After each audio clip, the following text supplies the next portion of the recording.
a todas as famílias que nos acompanham, né, aos nossos queridos acolhidos aqui. Eu sou o Júnior, terapeuta da Unidade Alves Camargo, junto com o Rafael César, Dr. Douglas.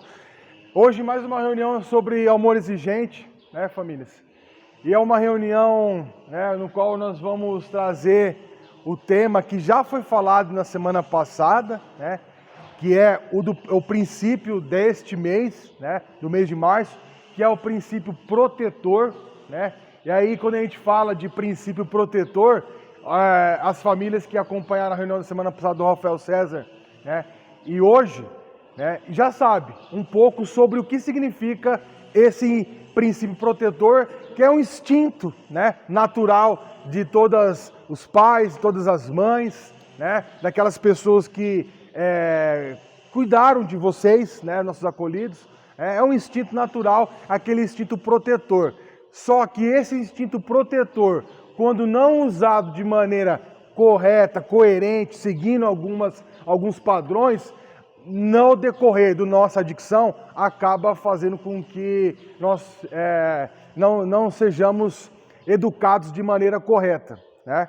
Então, para iniciar essa reunião, vou falar um pouquinho, né? Hoje, né, é a segunda semana de março, seguindo o princípio protetor, e seguindo esse princípio desse mês, que é o protetor, né, o enfoque desta semana é o eu e o outro, né? Ou seja, o eu, nós vamos tratar aqui, sou eu, Júnior, né, é você aí, né, os nossos acolhidos aqui, né, e o outro, no caso, seria a nossa família, né? E como eu, Júnior, o dependente químico, né, a pessoa o alcoolista, a pessoa que causou, né, de certa forma, um caos dentro da nossa casa, né? E assim como eu, você também, né, nossos acolhidos aqui, sabe muito bem do que eu estou falando, né? Então, nós, na dependência química, e aí não coloquei aqui, mas podemos entender, os alcoolistas também, os alcoólatras, né? Nós criamos, né, dentro da nossa adicção, da nossa vida, né, que nós vivimos sobre a busca incessante de usar uma substância, seja ela álcool ou qualquer outra substância de droga, né? Vivimos pela essa busca incessante dessa substância para suprir nossa necessidade, que todos vocês já sabem, já ouviram em outras reuniões, e o enfoque não é esse, né? Para falar que nós buscávamos o prazer, né, daquele momento, aquele prazer momentâneo que a droga nos dava, né? Todos já sabem disso. Então, com essa vida, né, nessa constância busca pela a satisfação momentânea, o prazer momentâneo, nós fomos desenvolvendo uma extrema dificuldade em lidar com limites. Com limites. Fomos desenvolvendo essa extrema dificuldade de lidar com limites, né? Eu até fiz um gráfico aqui embaixo que eu já vou explicar para vocês, né, para as famílias entenderem e para vocês também, nossos acolhidos, começar a entender um pouquinho. Essa extrema dificuldade de lidar com limites foi o quê? Fomos tomados pelo desejo intenso de usar uma substância, né? Todos nós sabemos muito bem que lá no início do nosso uso, como que era o início do nosso uso? Nós tínhamos um padrão, né? Nós conseguimos manter por um tempo, né, alguns padrões, né? Eu não sei se você se recorda, mas eu, Júnior, eu consigo me recordar que lá no início eu ainda usava e chegava em casa, tentava dar uma controlada, né? Fazia que estava tudo bem, ainda não chegava descabelado em casa, né? Não virava à noite, né? Conseguia ir trabalhar, né? Alguém se identifica aí? Levanta a mão. Tinha um padrão ainda, no qual as pessoas ainda não percebiam, né, que você estava alterado. Porque assim, obviamente que a sua mãe, o seu pai, o seu tio, os seus irmãos, nunca passou pela cabeça deles, né, que aquele momento que você chegava em casa, né, depois de ter voltado do trabalho, ou de ter ido para um happy hour com os amigos, que você chegava lá e se trancava no quarto, ou que você chegava e não fazia uma determinada refeição. Para a mãe era natural, né? Nunca que ela imaginou que aquele movimento de você, mãe, não estou com fome, não vou jantar hoje, né? Ou passava reto, não tomava banho, já ia direto para o quarto, se trancava, se isolava, né? No outro dia dormia o dia inteiro. Para ela, né, na cabecinha dela, né, ela não tinha ainda essa ideia, que o seu filhinho tão amado, aquele que ela pegou no colo, né, tinha se tornado um dependente. Né? Então nunca que ela imaginava que aquele movimento que você fazia, né, de, como eu falei, de se isolar, né, de não jantar, de no outro dia, vai almoçar, filho? Não, sem fome. Né? Ou excesso de fome, né? Chegar parecendo um boizão, né? Um leãozão, né? Acabou de soltar da jaula e vai com uma fome em excesso, né? Ou dormindo demais, ou dormindo de menos. Né? Para eles não entendiam isso, né? Não entendiam. E a gente tentava, né? De alguma forma, por isso que eu ainda coloquei nesse gráficozinho aqui, ó. Por que eu fiz esse gráfico aqui, ó? E desenhei essa linha um pouco linear. Porque a gente conseguiu, né? Você não conseguiu? Por um tempo manter isso, esse padrão, né? De ficar, né? Como eu falei, trabalhava, né? Às vezes acordava meio ruim ainda, mas levantava, não levantava? Levantava, né? Chegava para trabalhar meio zoado, mas ia. Não ia? Ia. Né? Pensava em faltar, mas não faltava. Né? Tinha um compromisso, pensava em não ir, mas ia. Né? Por isso que eu mantive essa linha, né? Linear. Por quê? Porque ainda a gente seguia alguns padrões de certo controle. Eu conseguia ainda realizar as minhas pequenas atividades normais do meu cotidiano. Né? A droga no início ainda, ela não tinha afetado, né, de tal forma o seu cérebro e a sua parte física, e você ainda conseguia seguir esses padrões, né? Ou seja, quais os padrões, Júnior? Os padrões normais do seu cotidiano, né? Do seu dia a dia na sua casa. Né? Como eu falei, para a família elas não percebiam. Né? Por dentro você estava ali, porque você conseguia manter aquele personagem, podemos dizer assim, né? Para que a sua mãe não percebesse, para que seu pai não percebesse, né? Para que as pessoas do trabalho não percebessem. Quantas vezes você chegou no trabalho e olhou no espelho e falou, meu Deus, olha minha cara, velho, né? Olha meu olho, Senhor, né? Mas você ia, permanecia, continuava, né? Estava ali, tentando ficar firme, né? Mostrando um certo controle. Aí, senhores, o que aconteceu? O uso foi aumentando, né? Fui intensificando o meu uso. Olha só como é que ficou o meu padrão. Isso aqui eu quero que vocês entendam que nós estamos falando de padrões de comportamento, né? De padrões de comportamento dentro da minha casa, dentro da sociedade que eu vivia. Como o enfoque aqui é o eu e a família, né? O eu e o outro, eu acredito que você, né, vai identificando dentro dessa pequena reunião, né, alguns padrões que você foi evoluindo com o tempo. Né? Como eu falei, eu acredito que muitos identificaram que no começo você conseguia ainda. Né? Sim ou não? Sim. Ia fazendo algumas atividades. Aí foi intensificando o uso. Né? Aí já começou a desregular tanto o seu organismo, no qual você já não estava conseguindo mais, né? Chegava muito zoado, não conseguia acordar. Não ia trabalhar. Mas depois, né? Tipo assim, tinha que chegar de manhã, não, vou dormir um pouquinho mais. Né? Acordava,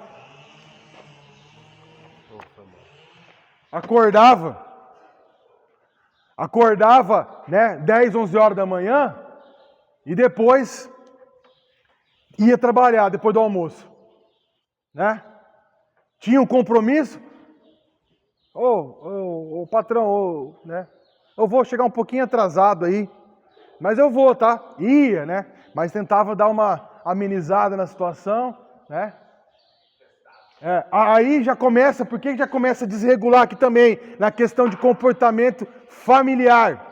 Aí a mãe já começou, né, perguntar para o pai, você não está achando que ele está estranho? Que ele está, né, chega de noite e aí ele não dorme, aí depois dorme o dia inteiro, não se alimenta direito, e depois come que nem um louco 2 dias depois. Você está percebendo isso? Quem se identifica aí? Que a família começou a falar, sei lá. Mas lógico que nunca, né, mãezinhas? Nunca passou pela cabeça que seu filhinho amado tinha entrado no mundo das drogas, né?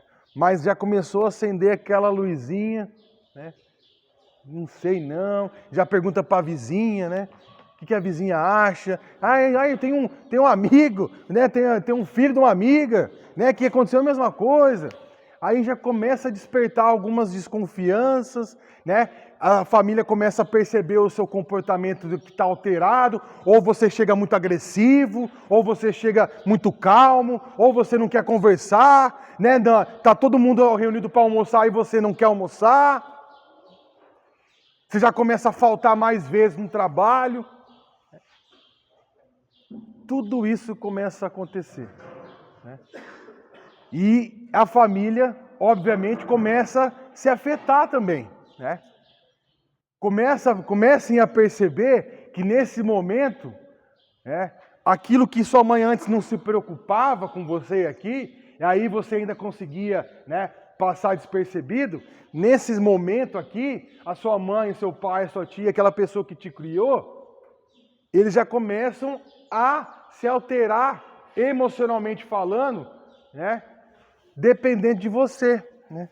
Porque daí, do nada, você chega muito feliz. Aí passa um outro dia, você já está doidão, malucão dentro de casa, brabão, chutando tudo, quebrando tudo, revoltado com a vida, né? E aí a alteração de humor sua interfere automaticamente na sua família também. Essa família começa a ficar preocupada demais, né?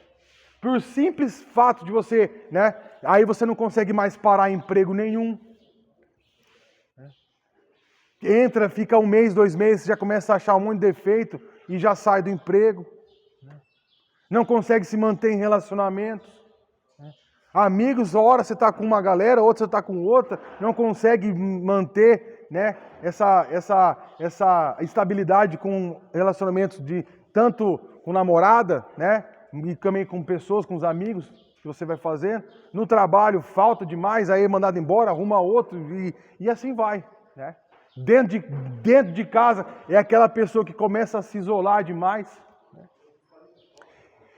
E depois, senhores, vem para a etapa, para a fase que fez com que a gente chegasse até aqui. Que é, né, esse total desequilíbrio, total descontrole, né? Eu até exagerei no gráfico aqui, porque assim, daí era dias de uso, né, dias descansando, dias de uso, dias descansando. Eu não conseguia manter mais nada. Perdemos o controle, Douglas. Perdemos o controle, né? E perceba, como eu estou falando de comportamentos, né? Aqui, esse descontrole também afeta o outro, a família. A sua família automaticamente, na hora que você está totalmente perturbado, né? O que a substância tem feito com você, né? Esse aqui, ó, estamos tomados pelo desejo intenso de permanecer usando. Ou seja, eu chego em casa, mas eu quero mais. Não quero parar. Aí eu dou um jeito de ir lá na mãezinha, né? Aí nessa etapa aqui, que fica bem claro que eu estava me esquecendo, a família já sabe que você é um dependente químico, um alcoolista. Porque aqui não tem mais como esconder nada. Porque nós perdemos todos os padrões de comportamento. Perdemos todos os padrões de limites. Né? Aquela velha história, o céu é o limite. Para nós não tem, nós passa o céu, chega no espaço e se tiver para onde ir, nós vai de novo. Né? Vai e volta, bate a nave e volta de novo. Né? Perdemos totalmente o uso intensivo da substância. Né? Eu continuo usando, aí se acabou eu vou dar um jeito, se não tem um jeito eu vou pedir dinheiro para os outros, se não der eu vou pedir para a mãe, se não tiver outro jeito eu negocio com a mãe. Mas só mais hoje, mãe, né? Quantas vezes, hein, mães, que nós fizemos isso com vocês? Né? Prometemos, né? Essa é a última vez. Só mais uma, só mais uma. Né? Total descontrole. Aí vem para o primordial dessa reunião de amor exigente. Quando a gente fala desse princípio protetor, e agora eu falo direcionado às famílias, né, é entender algumas coisas. Que, às vezes, né, o nosso instinto protetor de pai, de mãe, né, de tio, de tia, de vó, né, às vezes o meu instinto protetor ele se torna tão passivo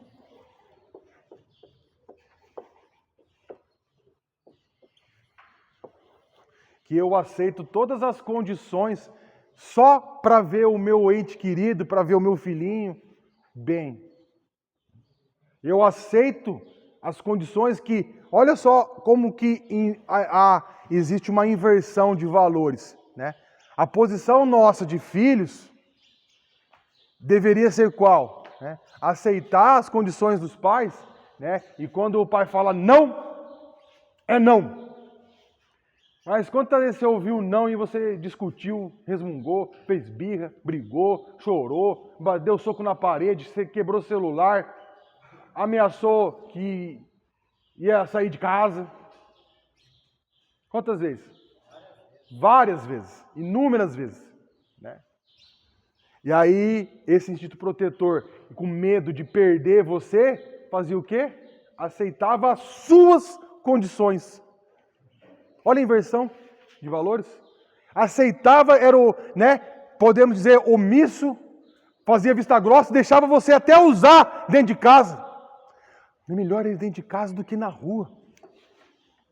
Com medo do filhinho queridinho ser atropelado, apanhar na rua dos traficantes, dos amigos usuários.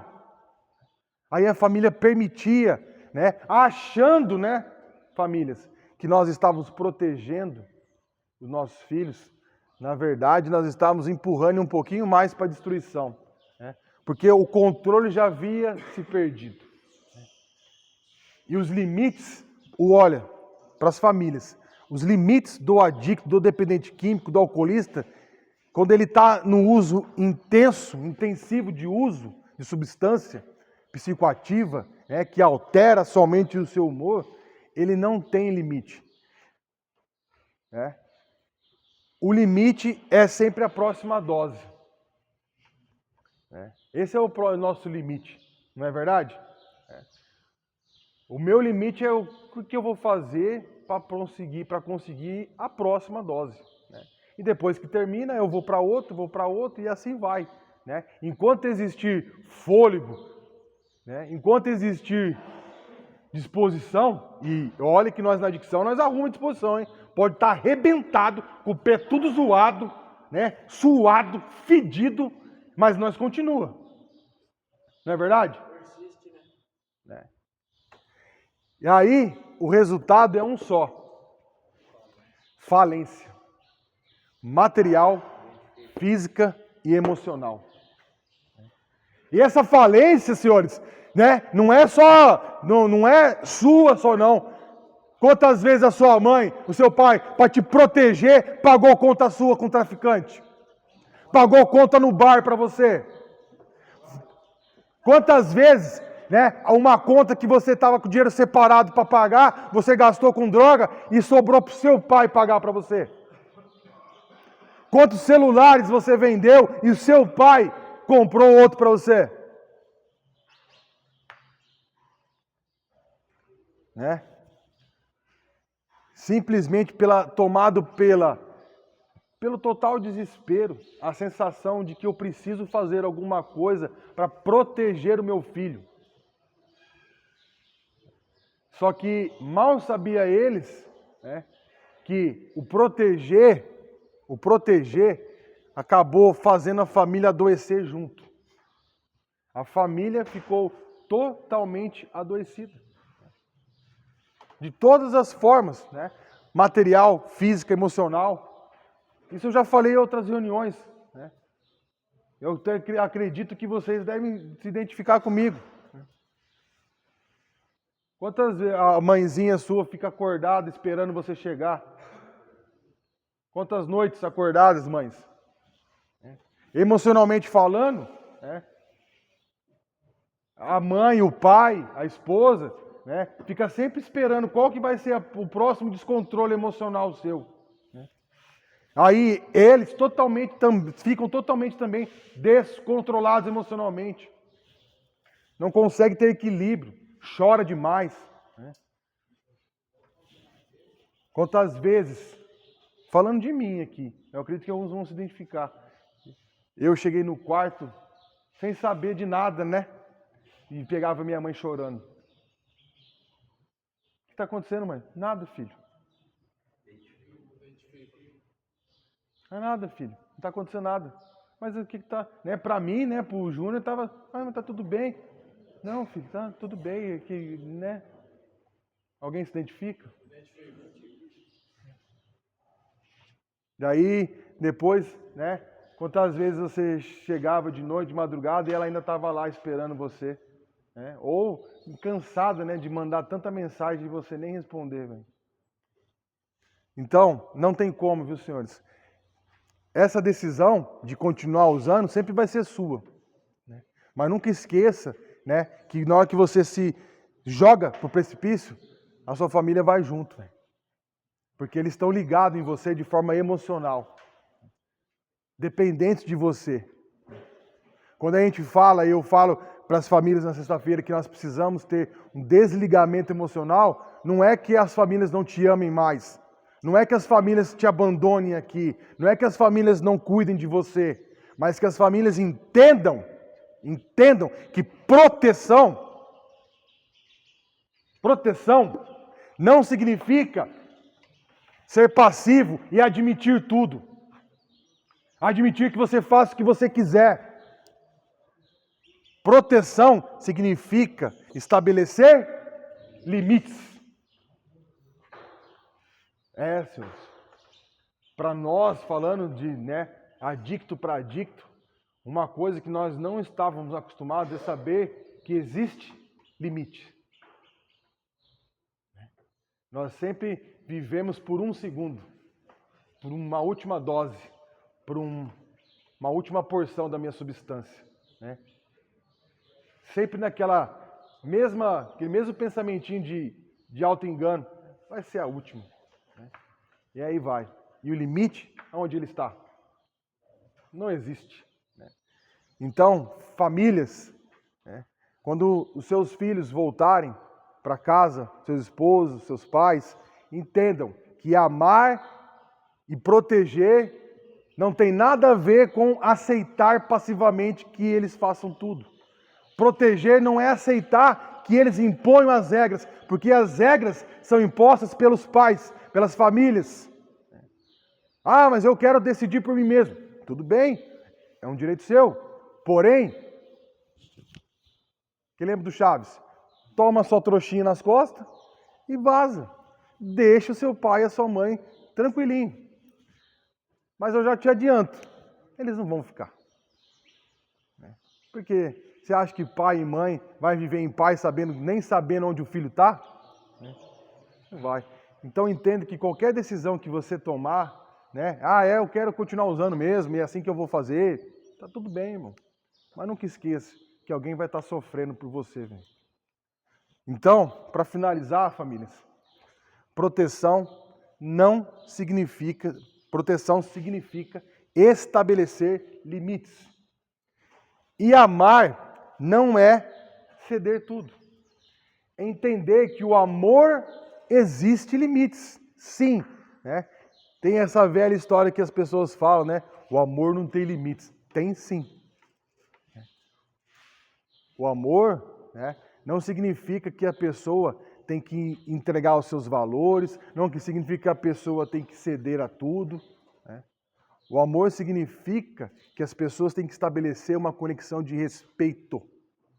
Vocês, como filhos, como pais também que vocês são, esse respeito mútuo entre filhos, pais, esposo, marido, namorado, para que a sua família tenha dias saudáveis.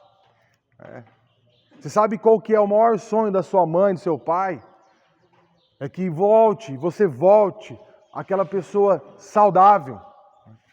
Quando a gente fala saudável, não é só de hábitos saudáveis, mas com a mente sã, pensando coisas boas, com objetivos fixos, sabendo o que você quer, não desorientado, desgovernado, querendo as coisas atropeladas e do seu jeito. Então entenda que proteger, senhores, não significa que a família tem que aceitar tudo que nós impomos. Significa, sim, que para que nós possamos entender aquilo que a droga fez comigo, que me tirou o senso crítico de estabelecer limites na minha vida, a família tem essa posição hoje, de estabelecer os limites que eu, Júnior, não consegui estabelecer para a minha vida. E eu, mesmo sem eu perceber, eu estou atrapalhando, estou destruindo a vida dos meus pais, da minha família. Então hoje, você que está aqui fazendo um tratamento, se recuperando, entenda. Quando você voltar para sua casa, para sua família, entenda que todo amor, sim, existe limites. Tem condição, não tem que ser do nosso jeito, não tem que ser da nossa hora, não tem que ser do jeito que eu quero. Mas sim entender que tem que existir essa conexão de respeito, entre pai, mãe, e entender que na família existe também hierarquia. E enquanto eu estiver dormindo, comendo da comida que meu pai paga, na cama, no quarto que ele montou, eu tenho que aceitar os limites impostos por ele, pela minha mãe. E se eu não estiver contente,